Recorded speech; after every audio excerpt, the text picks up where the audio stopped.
So you know how you felt like watching Randy go catch the ball and have a good game, and it like inside it was like it was burning that for you to go out there and compete and do your thing. Yeah. That's how I felt. I was like, hey. Well, Randy, I got to correct you because you said the position that we were in. He wasn't on the field. He was whoa. Hey, this is what we give me a 20. He was over there on the sideline. I don't know what you're talking about. See what I'm saying? Hey, Mossy, see what I got to deal with? I'm trying. No, hold on. You want to get? Let me get him, Hatch. Let me get him. Hold on, T.O. Let me get one. So it is my rookie year. Mm-hmm. Where is Sunday Night Football? We got Mark Brunell. We got Mark Brunell, Fred Taylor, Jimmy Smith, and them boys coming into the Metrodome. Keenan McCardle, all of them. Yep. All right. CC hurt. Mm-hmm. I think Jake hurt. Jake was down. I think Robert Smith Smith was out. So it was me, Hatch, Walsh, Leroy Horde. Yep. And I want to say Randall at the quarterback. Dog, what you do that game, homeboy? Hey, I know we beat them boys 52-7 or something like that. Did you get in the box? Did you get? You know what? I had about 7-8 catches. I don't know if I scored that game, but I was on the field. I was bowling.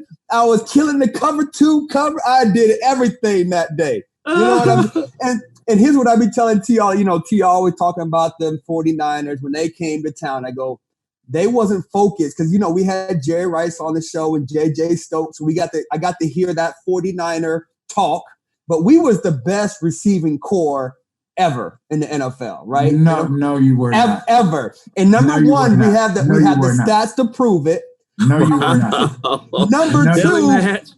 Number two, when we went head to head, what was that when Jeff George started that game when the 49ers came to the Dome? What I hit him with, Mossy? How long was that touchdown to Jeff George joint?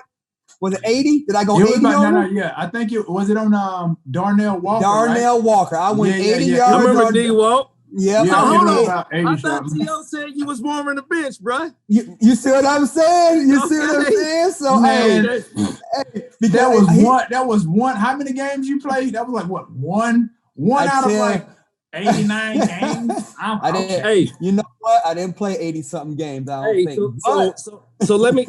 Hey, real quick. Don't mean to cut you off, but hey, now that we're talking football, I do have a real legitimate question, and it's not, and I don't mean it as a joke. I know, T.O., when you came into the Dome, I remember how hard our DB studied for you guys, mainly you. And I remember going to the scout team that week and my coach, remember Hubbard Alexander? No, it wasn't Hub. It was Charlie. No, Charlie Cobb. I think it was Sherm. Charlie Baggett. Charlie Baggett. So he said, hey, man, you need to rest. You need to rest for the rest of the week. And man, we don't want you tired before the game. So I said, look, man, the defense got T.O. this week, man. I want to give the boys a good look out there. Mm-hmm. So I remember y'all came into the Dome, T.O., and the day didn't go so well for you, and you got in a dispute with your coach over there, bruh. Right. I know I'm on your podcast, and I always wonder to this day, because from a competitive standpoint, I never took it personal that, okay, T.O. did this or T.O. didn't do this or I did this or I didn't do that. Right. I never took it personal as if like, ooh, he had a better day than me or, ooh, I had a better day than him. I always wanted to compete against you, similar to what we saw in Diggs and Hopkins the other night. You know what I'm saying? So I want can you talk to me and take me through that game and the little dispute with you and the coach, because I think that game for you, T.O., or for me, it went the wrong way because of what the people saw on the sideline between you and your coach. Right. It is what it is, but I took it as if you wanted to have a good day You seen what you seen what we were out there doing. You seen what our offense was out there doing, the production that our offense, mainly myself, was doing, and you wanted to produce and have a good day yourself. Am I wrong by saying that? You're exactly, and you're absolutely right. And so that's what, again, I see that clip has come up a few times when people have obviously, like I said, even I guess, when I was nominated for the Hall of Fame, and there was all these things that were coming up and coming out as to why I shouldn't have been a first ballot Hall of Famer. And then the second year came around, it was like these type of incidents that start coming up as to why they felt like I shouldn't be in the Hall of Fame. So again, that clip, that highlight always surfaced. And so you're exactly right when you said that you're right. It wasn't anything personal against you, because what we were doing during the course of the week, I knew that I was kind of like what you were for your team. That's who I was for my team. And so I was frustrated at the fact that I bust my ass every day at practice because I knew the importance of myself and when I got my hands on the ball, I knew what I did to my team. And so for my team. So for me, the frustration lied with the fact that I was running open routes or whatever. The ball was behind me. It was low, whatever the case may be. And I'm watching from afar. And again, being in that stadium and watching you get off on our team or what have you, it was just like, okay, I can do the same thing if I'm given the opportunity, what I mean? And I'm get the ball in my hand. So it was frustrating for me because throughout the course of my career, and obviously that week, I knew it was a big week. And obviously, like I said, Monday night, whatever, I don't know if it was Sunday that our first meeting? Was that our first? I think it was one of those first time, it was Randy Moss, T.O. Jerry. Yeah, it was.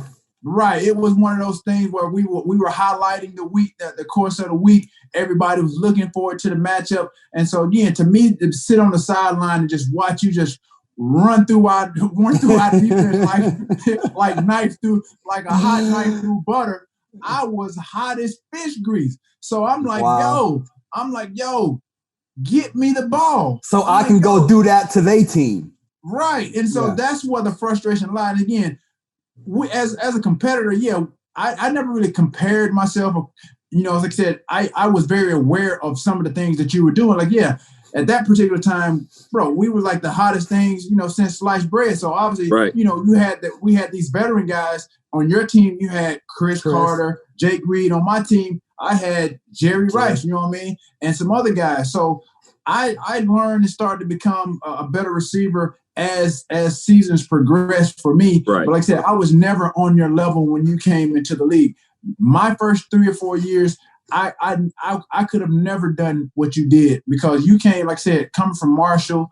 Obviously, like I said, you had some things that happened. You could have gone to some other schools. You ended up at Marshall. And like I said, bro, you hit the league. I'm talking about by a storm. I'm talking about, bro, 17 touchdowns, rookie of the year. It was right. It was unbelievable. So for me, I never really compared myself to you. I'm just like, yo, this dude is unbelievable because for me and my skill set, I just wasn't there yet.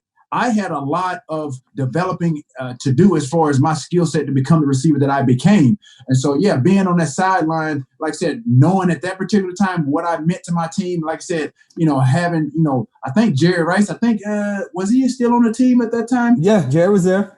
It was just the fact that I could not, they could not get me the ball. I'm running open. And it was just frustrating as all get out. And so, at that point in time, like, bro, I just kind of just lost it to a point of like, yo, y'all need to get me the ball. I mean, I bust my ass every week. You know what I mean? We do it in practice. I'm open. And then the fact is like, yo, this guy needs to be held accountable for the way he's playing.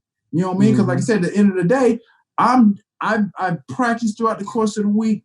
I'm doing what I do. I'm open, and then if I can't get the ball, then it was a disaster.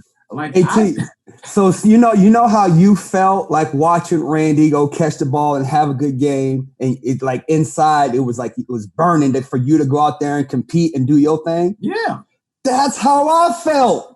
I was like, hey, I know Moss is going to do his thing, and I know Chris Carr doing that thing. But Coach, if you just give me the opportunity, I'm going to do my thing too. So I feel you there, T. I feel you. Yeah, no, but so, man, I hope that that answered your question. Like I said, it had nothing really to do with you. It was more so of what we weren't doing, based on, like I said, how I prepared for the game. And as you said, it's funny that, you had that more of a that leadership role and more involved with your team, to the fact that, like, you went to the scout team and prepared them, for me.